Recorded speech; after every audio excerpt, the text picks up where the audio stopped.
Is it all over for Rishi Sunak? We look at the polls, it seems to suggest it is. Well, joining me now is the Conservative councillor in Swindon, Bazil Solomon, who is backing Rishi Sunak for the leadership. It's been a few weeks, hasn't it, since we last spoke? You still thought he could get it over the line, though it was looking a bit less likely. What's your view today with, less than 2 weeks to go? Well, Darren and GBNews and Swindon, we got the MP markup coming over to Swindon.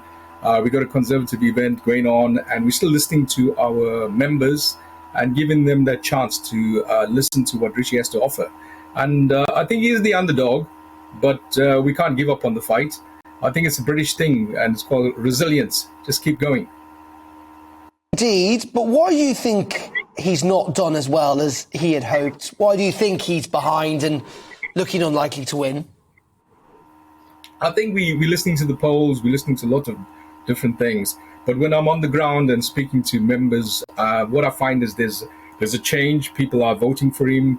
So there's still people out there voting. And also in the past, some members have voted. And when I walk around and listen to residents and see what's happening in the community, there is this cost of living crisis that's going on. And I think he's going to pick us out of that situation.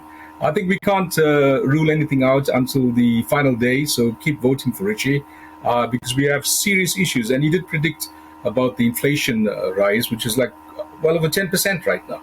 So we need someone with that skills, with the economic skills to get in there and help us with the economic crisis we're in.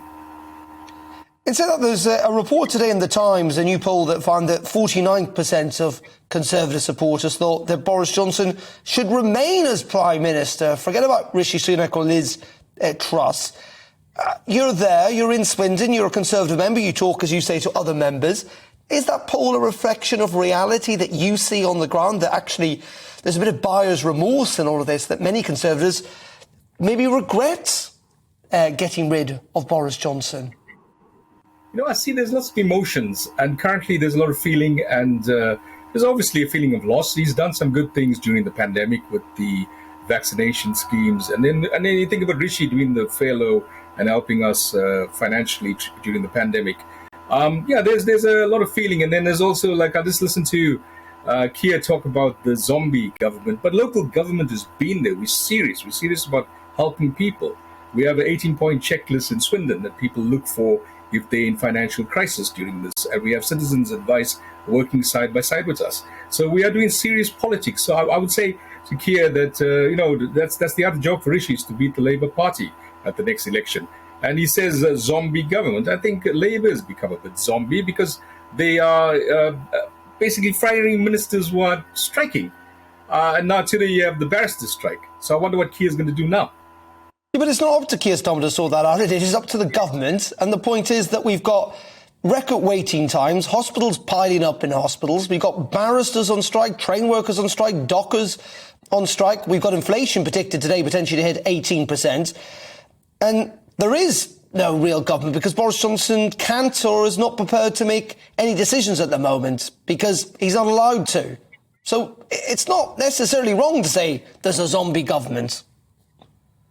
Darren, I hear what you're saying, and I respect people who have those feelings. At the end of the day, what I want to say is local government is functioning. And at the same time, it's a variety of councillors across the country and MPs who are working and to help the British people. So, you are saying we're up against it? Yes, we are. And that is why I say Rishi it's historical, and he's come at the right time.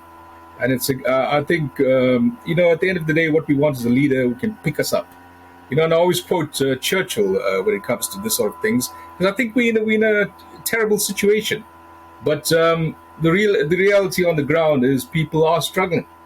So who's going to lift us out of that? That's the question. And for me, it's vote for Rishi.